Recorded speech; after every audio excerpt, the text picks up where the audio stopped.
Kita akan sebelum berdoa firman Tuhan, saya ingatkan untuk para rektor, Daniel pasal 9 ayat 1 sampai 27 Ibu Neriana, Matius pasal 24 ayat 1 sampai 28 Ibu Salma, Matius pasal 24 ayat 29 sampai 36 Ibu Lilis, dilanjutkan lagi dengan Matius 37 sampai 51 pakaian. Sebelumnya kita akan berdoa firman Tuhan. Silakan Ibu Santi Simanjuntak. Ya, mari kita berdoa. Tuhan Yesus, kami siapkan hati kami untuk mendengarkan firman-Mu. Kiranya firman-Mu yang akan menjadi rema dalam kehidupan sehari-hari. Urapi hamba-Mu Pastor Fauzan, berikan hikmat untuk cakap mengajari kami. Di dalam nama Tuhan Yesus, haleluya, amin. Amin. Kita akan lanjutkan. Silakan Ibu Neliana.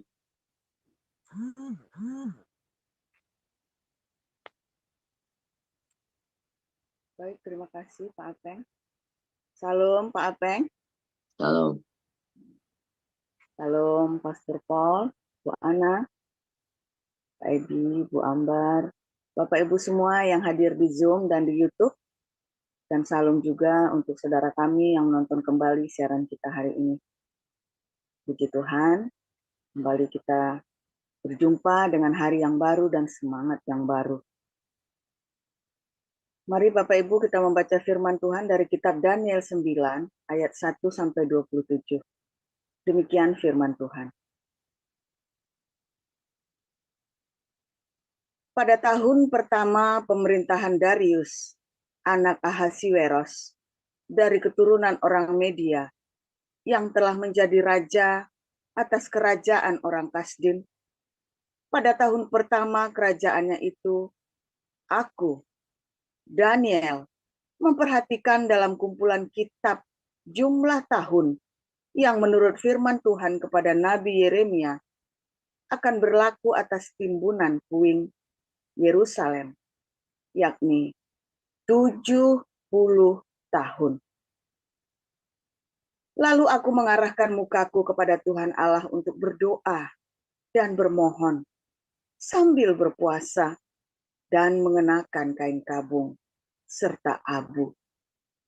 Maka aku memohon kepada Tuhan Allahku dan mengaku dosaku. Demikian. Ah, Tuhan, Allah yang maha besar dan dahsyat, yang memegang perjanjian dan kasih setia terhadap mereka yang mengasihi Engkau, serta berpegang pada perintah-Mu. Kami telah berbuat dosa dan salah.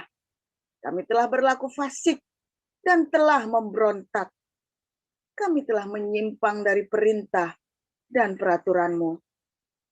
Dan kami tidak taat kepada hamba-hamba-Mu, para nabi, yang telah berbicara atas nama-Mu kepada raja-raja kami, kepada pemimpin-pemimpin kami, kepada bapa-bapa kami, dan kepada segenap rakyat negeri. Ya Tuhan, Engkaulah yang benar, tetapi patutlah kami malu seperti pada hari ini. Kami orang-orang Yehuda, penduduk kota Yerusalem, dan segenap orang Israel, mereka yang dekat dan mereka yang jauh, di segala negeri, kemana Engkau telah membuang mereka, oleh karena mereka berlaku murtad terhadap Engkau. Ya Tuhan, kami, raja-raja kami, pemimpin-pemimpin kami, dan bapa-bapa kami, patutlah malu, sebab kami telah berbuat dosa terhadap Engkau. Pada Tuhan Allah kami, ada kesayangan dan keampunan, walaupun kami telah memberontak terhadap Dia, dan tidak mendengarkan suara Tuhan Allah kami, yang menyuruh kami hidup menurut hukum yang telah diberikannya kepada kami dengan perantaraan para nabi, hamba-hambanya. Segenap orang Israel telah melanggar hukum-Mu dan menyimpang karena tidak mendengarkan suaramu. Sebab itu telah dicurahkan ke atas kami kutuk dan sumpah yang tertulis dalam kitab Taurat Musa, hamba Allah itu. Sebab kami telah berbuat dosa terhadap Dia, dan telah ditetapkannya firman-Nya yang diucapkannya terhadap kami dan terhadap orang-orang yang telah memerintah kami, yakni bahwa akan didatangkannya kepada kami malapetaka yang besar yang belum pernah terjadi di bawah semesta langit, seperti di Yerusalem. Seperti yang tertulis dalam kitab Taurat Musa, segala malapetaka ini telah menimpa kami, dan kami tidak memohon belas kasihan Tuhan Allah kami dengan berbalik dari segala kesalahan kami dan memperhatikan kebenaran yang daripadamu. Sebab itu, Tuhan bersiap dengan malapetaka itu dan mendatangkannya kepada kami. Karena Tuhan, Allah kami, adalah adil dalam segala perbuatan yang dilakukannya. Tetapi kami tidak mendengarkan suaranya. Oleh sebab itu, ya Tuhan, Allah kami, yang telah membawa umat-Mu keluar dari tanah Mesir dengan tangan yang kuat dan memasyurkan nama-Mu, seperti pada hari ini, kami telah berbuat dosa. Kami telah berlaku fasik. Ya Tuhan, sesuai dengan belas kasihan-Mu, biarlah kiranya murka dan amarah-Mu berlalu dari Yerusalem, kotamu, gunung-Mu yang kudus. Sebab oleh karena dosa kami dan oleh karena kesalahan nenek moyang kami, maka Yerusalem dan umat-Mu telah menjadi cela bagi semua orang yang di sekeliling kami. Oleh sebab itu, dengarkanlah ya Allah kami, doa hamba-Mu ini dan permohonannya, dan sinarilah tempat kudus-Mu yang telah musnah ini dengan wajah-Mu, demi Tuhan sendiri. Ya Allahku, arahkanlah telinga-Mu dan dengarlah, bukalah mata-Mu dan lihatlah kebinasaan kami dan kota yang disebut dengan nama-Mu. Sebab kami menyampaikan doa permohonan kami ke hadapan-Mu, bukan berdasarkan jasa-jasa kami, tetapi berdasarkan kasih sayang-Mu yang berlimpah-limpah.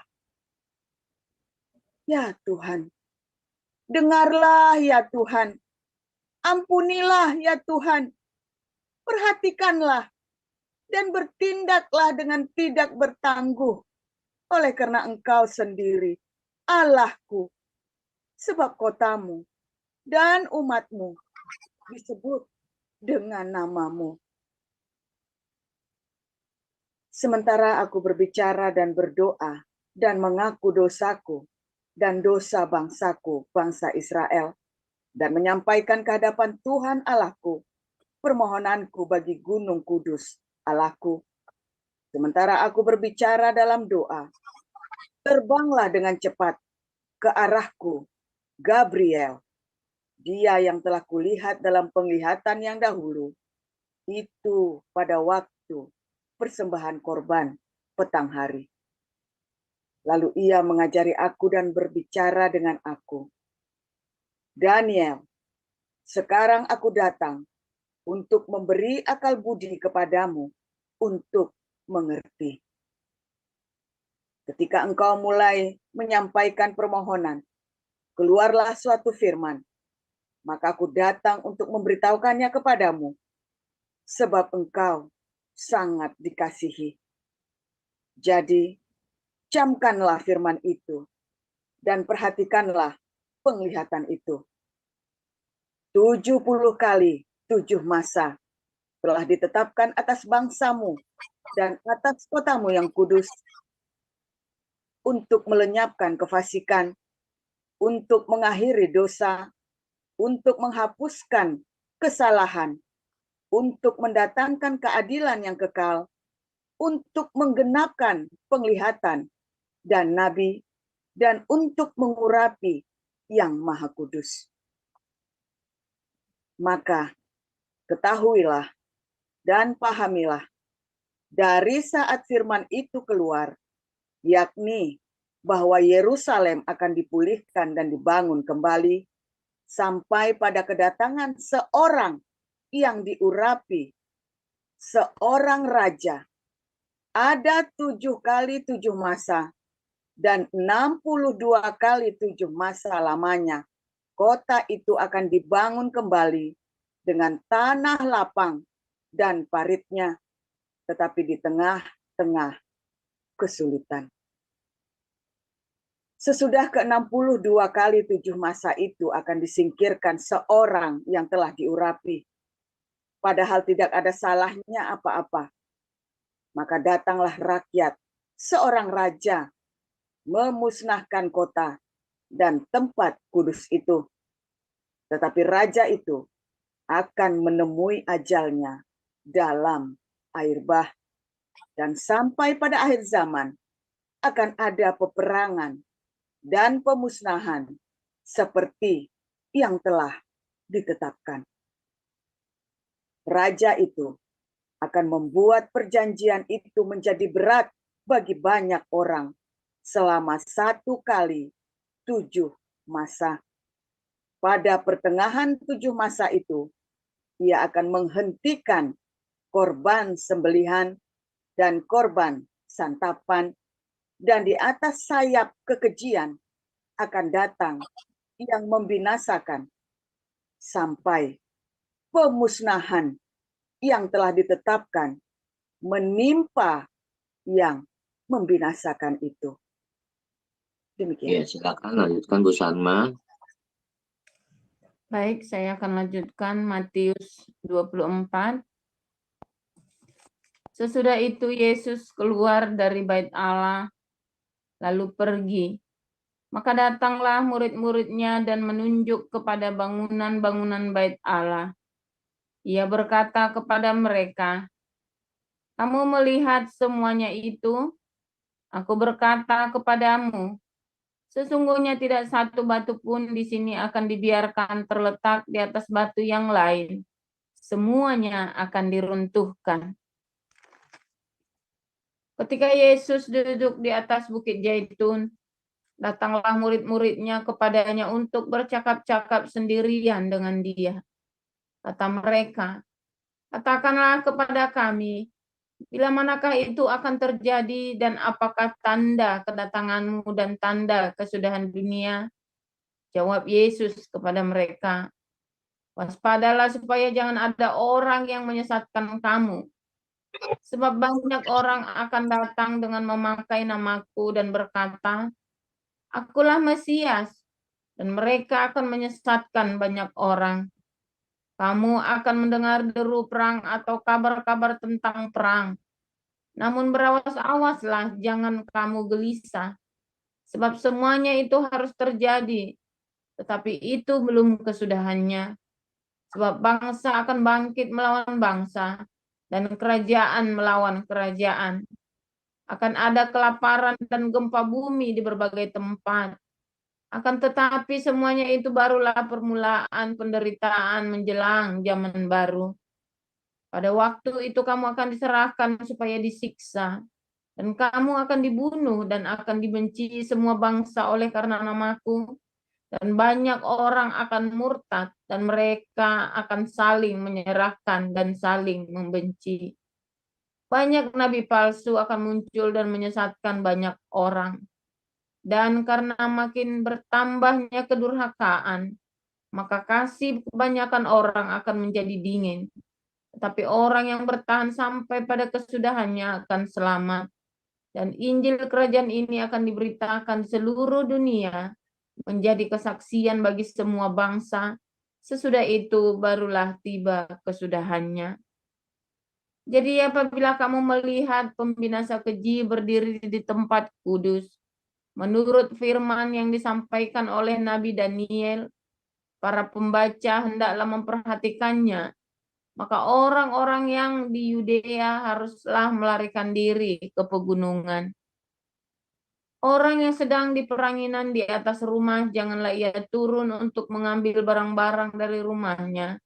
Dan orang yang sedang di ladang, janganlah ia kembali untuk mengambil pakaiannya. Celakalah ibu-ibu yang sedang hamil atau yang menyusukan bayi pada masa itu. Berdoalah supaya waktu kamu melarikan diri itu jangan jatuh pada musim dingin dan jangan pada hari Sabat.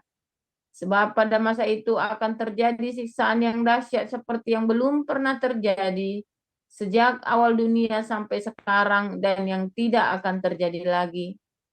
Dan sekiranya waktunya tidak dipersingkat, maka dari segala yang hidup tidak akan ada yang selamat. Akan tetapi oleh karena orang-orang pilihan waktu itu akan dipersingkat. Pada waktu itu, jika orang berkata kepada kamu, lihat, Mesias ada di sini, atau Mesias ada di sana, jangan kamu percaya. Sebab Mesias-Mesias palsu dan nabi-nabi palsu akan muncul, dan mereka akan mengadakan tanda-tanda yang dahsyat dan mujizat-mujizat, sehingga sekiranya mungkin mereka menyesatkan orang-orang pilihan juga. Camkanlah, aku sudah mengatakannya terlebih dahulu kepada kamu. Jadi, apabila orang berkata kepadamu, lihat, ia ada di padang gurun, janganlah kamu pergi ke situ. Atau, lihat, ia ada di dalam bilik, janganlah kamu percaya. Sebab sama seperti kilat memancar dari sebelah timur dan melontarkan cahayanya sampai ke barat, demikian pula lah kelak kedatangan Anak Manusia, di mana ada bangkai, di situ burung najar berkerumun. Ya, dilanjutkan Ibu Lili sampai ayat 36. Ayat 36 ya.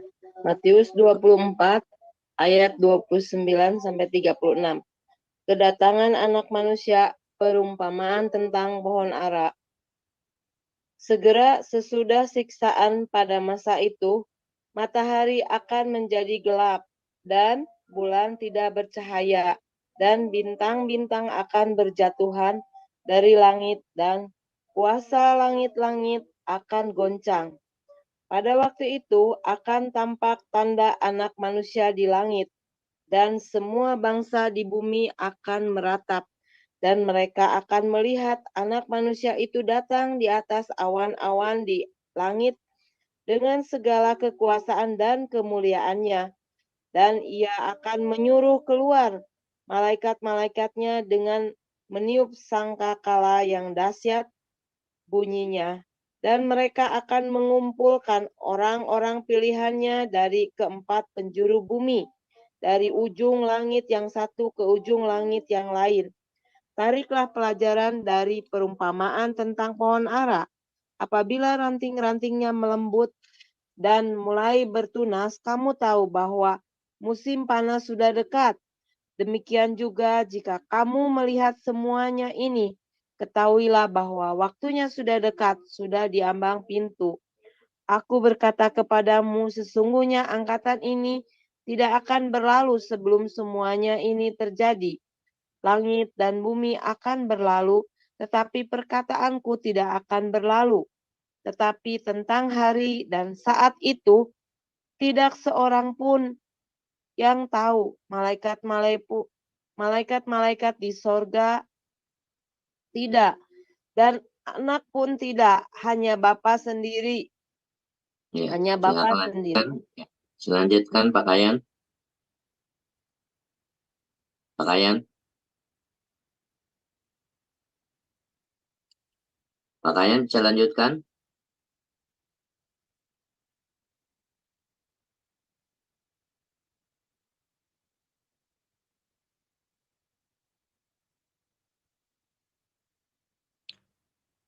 Mulai ayat Ya, 37 ya. Ya, 37 sampai selesai. Sebab sebagaimana halnya pada zaman Nuh, demikian pula halnya kelak pada kedatangan Anak Manusia.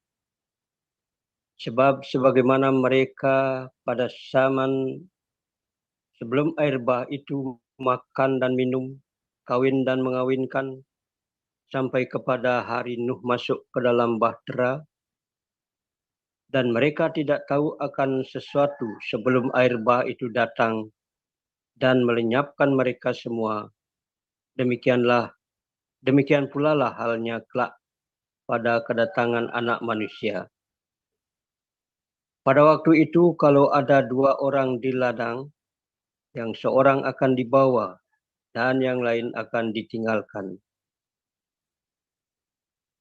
Kalau ada 2 orang perempuan sedang memutar batu kilangan, yang seorang akan dibawa dan yang lain akan ditinggalkan. Karena itu berjaga-jagalah, sebab kamu tidak tahu pada hari mana Tuhanmu datang. Tetapi ketahuilah ini, jika tuan rumah tahu pada waktu mana pada malam hari pencuri akan datang, sudahlah pasti ia berjaga-jaga dan tidak akan membiarkan rumahnya dibongkar. Sebab itu, hendaklah kamu juga siap sedia, karena Anak Manusia datang pada saat yang tidak kamu duga. Siapakah hamba yang setia dan bijaksana, yang diangkat oleh tuannya atas orang-orangnya untuk memberikan mereka makan pada waktunya? Berbahagialah hamba yang didapati tuannya melakukan tugasnya itu ketika tuannya itu datang. Aku berkata kepadamu, sesungguhnya tuannya itu akan mengangkat dia menjadi pengawas segala miliknya. Akan tetapi apabila hamba itu jahat dan berkata di dalam hatinya, tuanku tidak datang-datang, lalu ia mulai memukul hamba-hamba lain dan makan minum bersama-sama pemabuk-pemabuk, maka tuan hamba itu akan datang pada hari yang tidak disangkanya dan pada saat yang tidak diketahuinya, dan akan membunuh dia dan membuat dia senasib dengan orang-orang munafik. Di sanalah akan terdapat ratapan dan kertakan gigi. Terima kasih untuk para rektor, Ibu Neliana, Ibu Sarma, Ibu Lili, dan Pak Kayan. Kita akan mendengarkan renungan firman Tuhan pagi hari ini dengan judul Pembinasa Keji. Silakan Pastor Paul.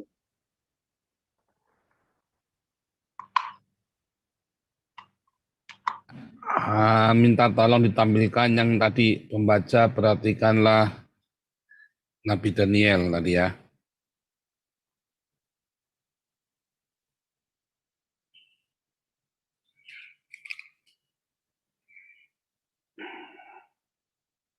Iya, itu kemarin ya. Kita masih cerita yang ini ya. Oke, saudara. Kisah yang Daniel 9 ini kemarin ya, dari 8, 9, 13. Ini lagi cerita tentang antikristus dan cerita tentang penghancuran bait suci yang ditandai dengan penyaliban Yesus ya saudara ya. Jadi di masa 7 masa di tengah masa itu akan dibunuh orang yang tidak bersalah saudara ya, yang tidak sekali itu Yesus ya. Orang ini akan membuat perjanjian itu menjadi makin berat. Apa itu Torah saudara?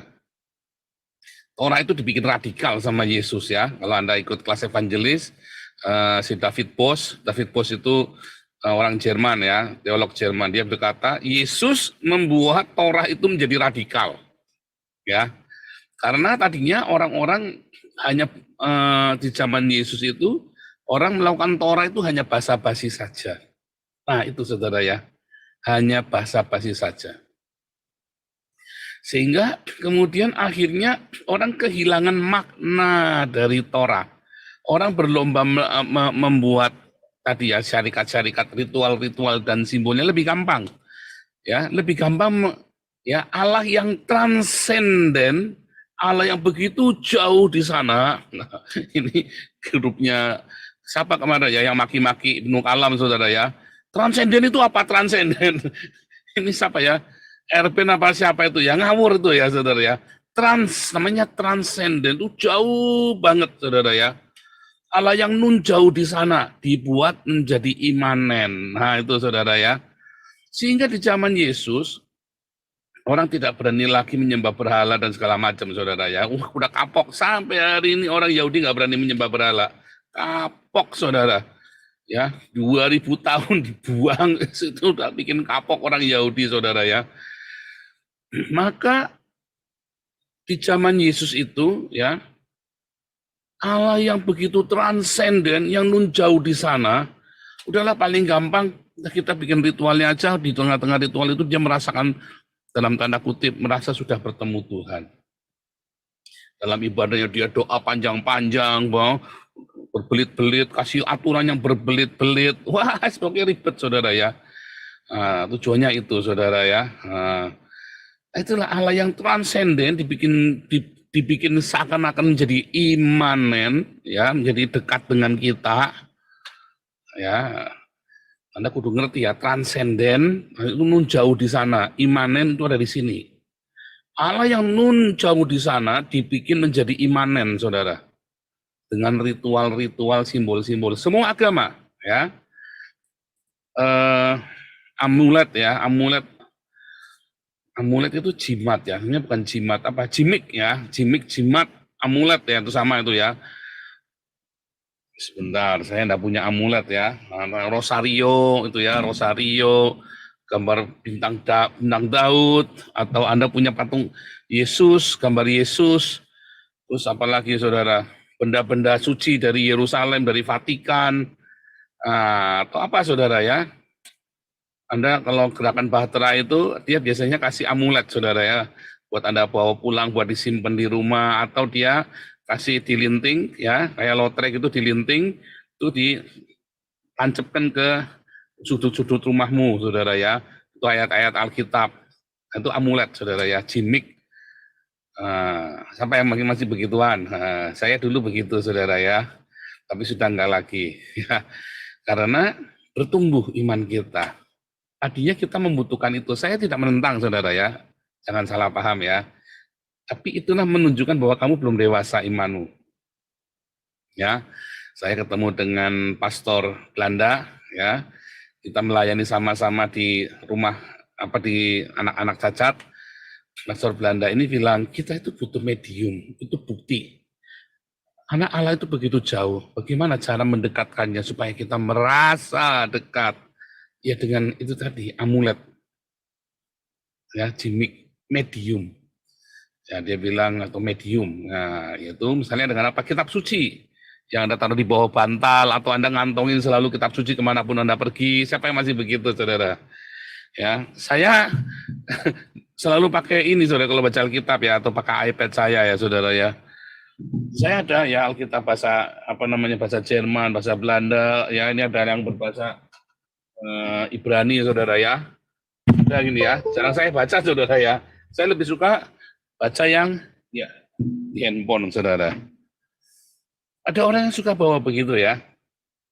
Nah, supaya mendekat, supaya rasanya dekat, firman itu ada di dada katanya ya. Nah, yang senyum-senyum masih begitu ya. Tadi ya rosario, apalagi ya, kandung suci, batu-batu dari Yerusalem. Yang seperti itulah benda-benda suci begitu. Sehingga Anda merasa dekat. Itu Allah yang transenden, Anda berusaha dekatkan, berusaha imanenkan dengan amulet tadi, jimik-jimik, jimat-jimat itu ya. Jimat itu kan memang supaya Anda merasa dekat kan. Coba Anda dikasih tulisan kertas sama suhu kan, ini simpan taruh di dompet. Itu hanya memberi sugesti saja, saudara. Terus Anda kerjanya jadi rajin, jadi apa, jadi ngumpulin duit, begitu ngeliat jimat itu, oh ya saya mau ngumpulin duit. Ya kan, taruh di dompet ya kan, atau pelet, saudara, pelet. Itu juga sama ya, itu amulet, jimat, jimik membuat yang transenden itu menjadi imanen, jadi real, begitu ya, jadi real, jadi lebih gampang dirasakan. Nah, itu yang terjadi dengan orang-orang Yahudi beragama di zaman Yesus, saudara. Ya, makanya dalam Matius 6 itu kan Yesus, Matius 5-7 itu kan detail itu ya, cerita itu ya.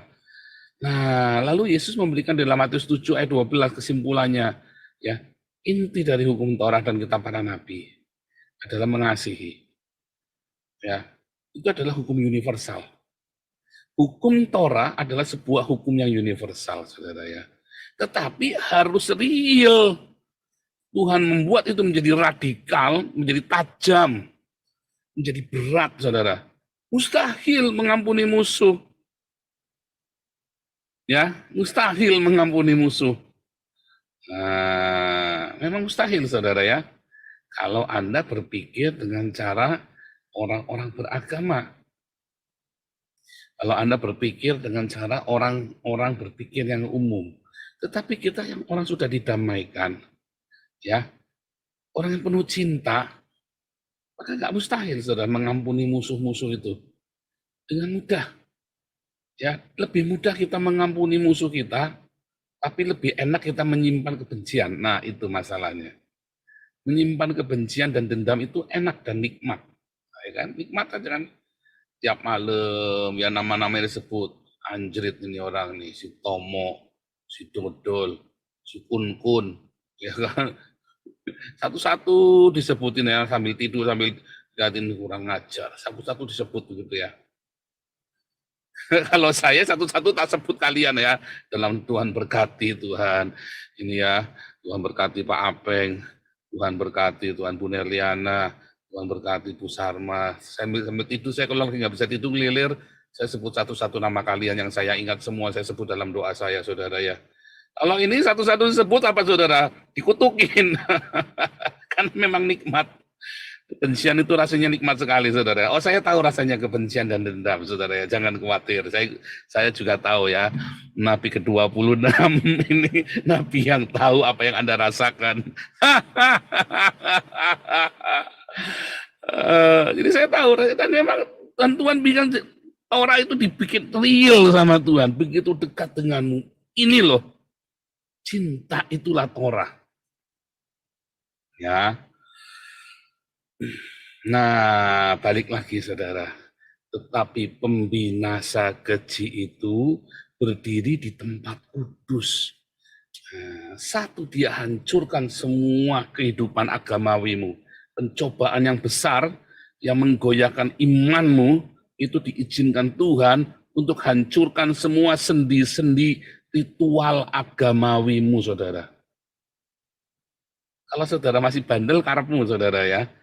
Tapi saya lakukan, ya, Tuhan izinkan pencobaan yang luar biasa gede, yang mengerikan sekali, ya, yang sangat mengerikan sekali. Waktu itu buat saya, sekarang lebih ngeri, tetapi udah nggak ngeri lagi, saudara ya. Sangat mengerikan sekali untuk menghancurkan semua sendi-sendi, ya, tiang-tiang agamawi di dalam bait suci ini, saudara. Ya. Bagaimana dengan Anda? Apakah pencobaannya itu sudah berhasil menghancurkan tiang-tiang penyangga bait sucimu apa belum, saudara? Tiang-tiang agamawi. Ha? Kalau belum, dikasih lagi nanti. Ya, nanti malam tak doain biar dikasih lagi. Kalau belum rontok itu sama tiang-tiang agamawimu, Trinitas Oneness, Unitarian, apalagi, saudara ya, yang bikin ritual ini, ritual itu, ya kan? Coba, kita itu hampir nggak ada ritual, saudara ya. Sama sekali nggak ada ritual di kita ya. Kita patahkan, kita rontokkan semua, saudara ya. Kalau Anda belum berhasil merontokkan itu, saudara, Tuhan kirim lagi, saudara. Sampai rontok. Kalau nggak Anda ketemu Tuhan soalnya. Beneran, saudara ya. Akhirnya Anda ketemu Tuhan, rugi, saudara. Jadikan setiap, ya, ada pembinasa kecil yang berdiri di tempat kudus, yang bahkan membuat Anda akhirnya meninggalkan Tuhan, saudara. Akhirnya Anda tinggalkan Tuhan. Maka itu, saudara, untuk merontokkan semua kehidupan agamawimu. Jadi Anda yang sekarang lagi bangkrut, lagi ditipu habis-habisan, lagi di apalagi, saudara. Anda jangan malah larinya ke ritual dan simbol-simbol lagi. Apalagi Anda terus baca horoskop dan beton. Waduh, tambah ngawur lagi. Lepaskan semua itu, saudara. Lepaskan semua ritual-ritual, amulet-amulet itu ya, jimat, amulet, semua medium-medium itu lepaskan. Saya sampai marahnya ya, maaf saudara yang Katolik ya, maaf ya saudara ya, ini bukan salahnya orang Katolik, ini salahnya saya tergantung sama itu. saya pakai rosario, saudara ya. Saking saya kehilangan iman saya, saudara. Udah nggak bisa doa.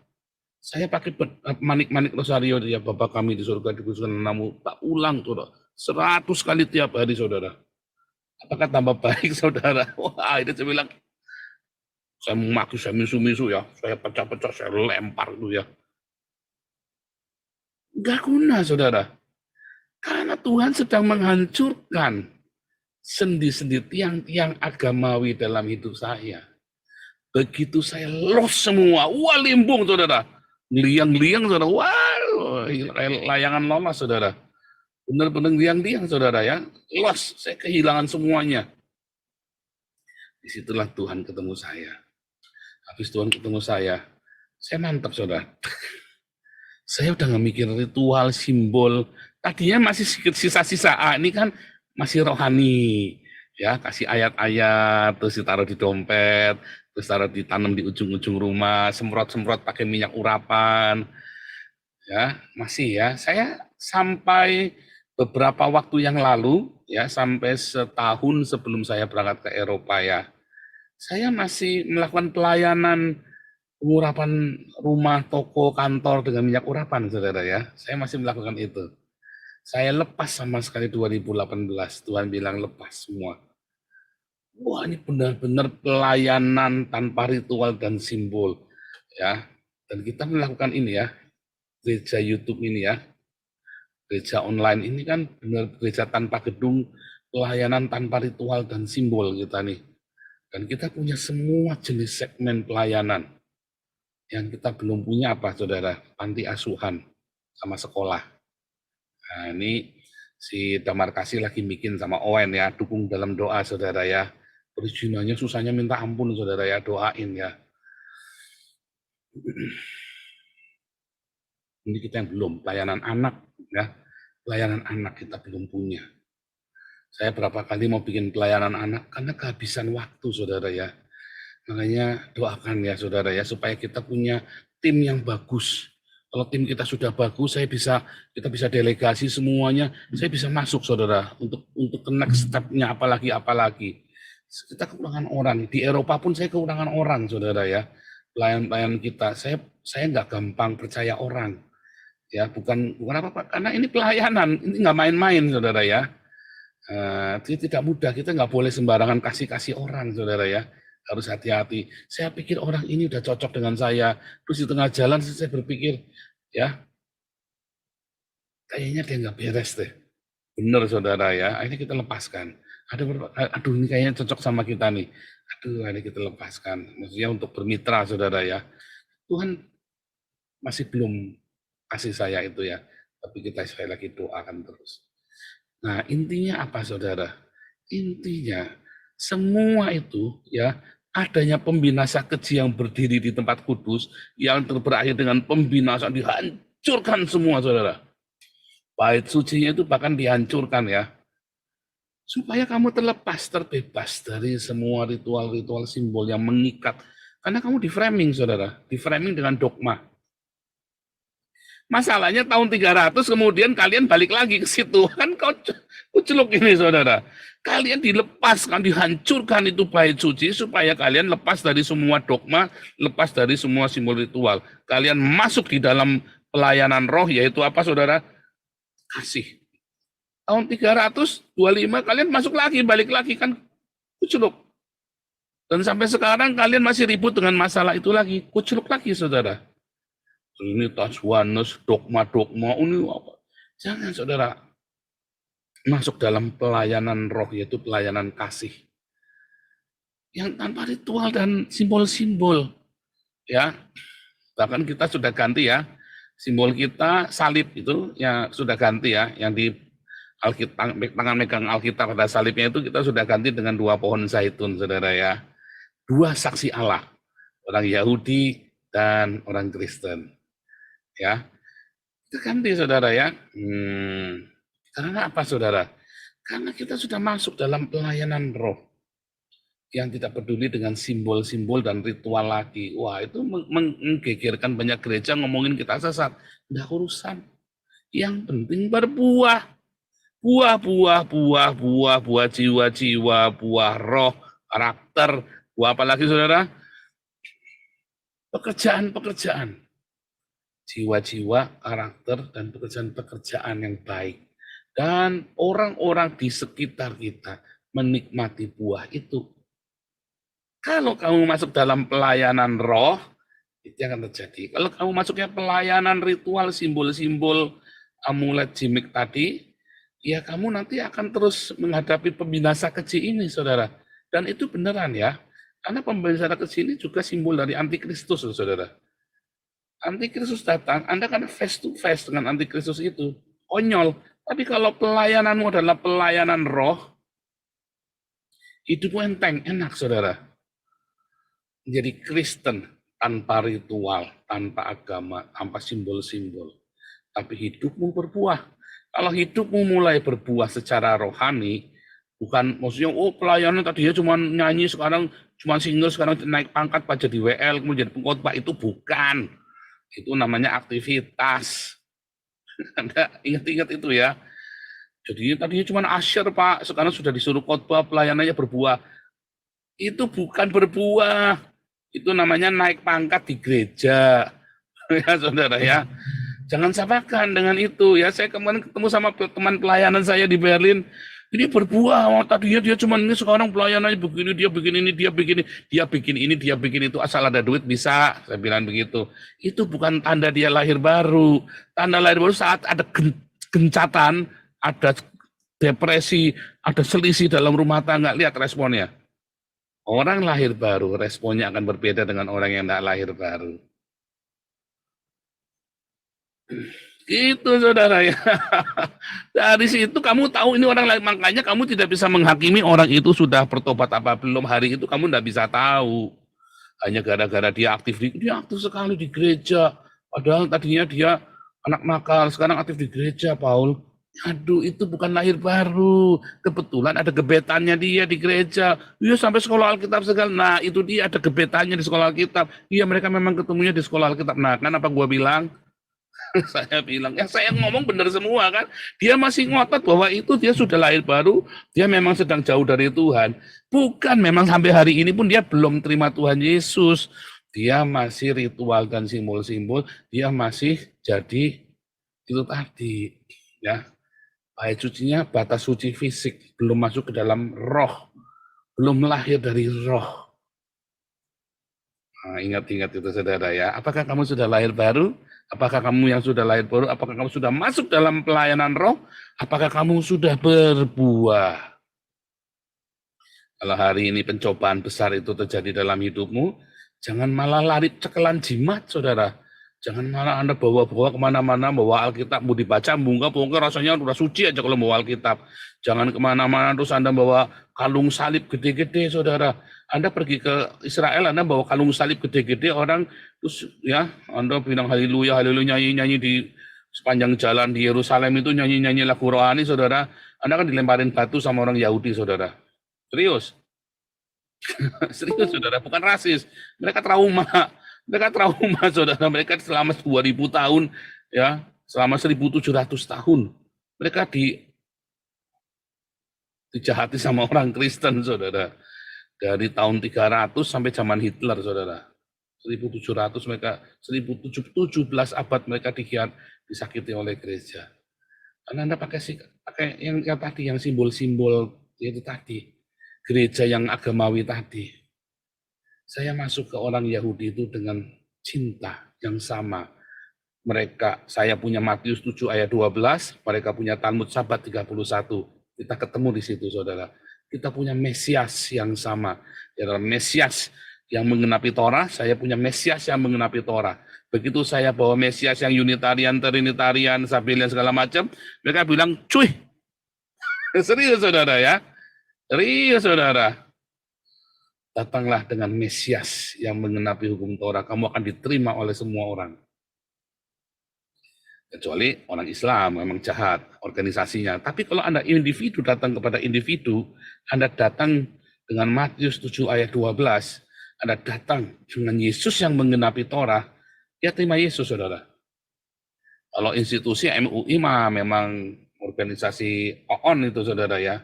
Tapi kalau Anda datang dengan cinta, Anda akan menangkan banyak jiwa saudara. Hidupmu akan berbuah jiwa-jiwa, ya, berbuah karakter, dan semua orang di sekelilingmu itu merasa diberkati. Dan akhirnya tentu saja ada berkat materi di sana. Dan kamu gunakan berkat materi ini lagi untuk kamu menabur lagi. Terus begitu, itulah lingkaran surgawi, saudara. Tuhan Yesus memberkati.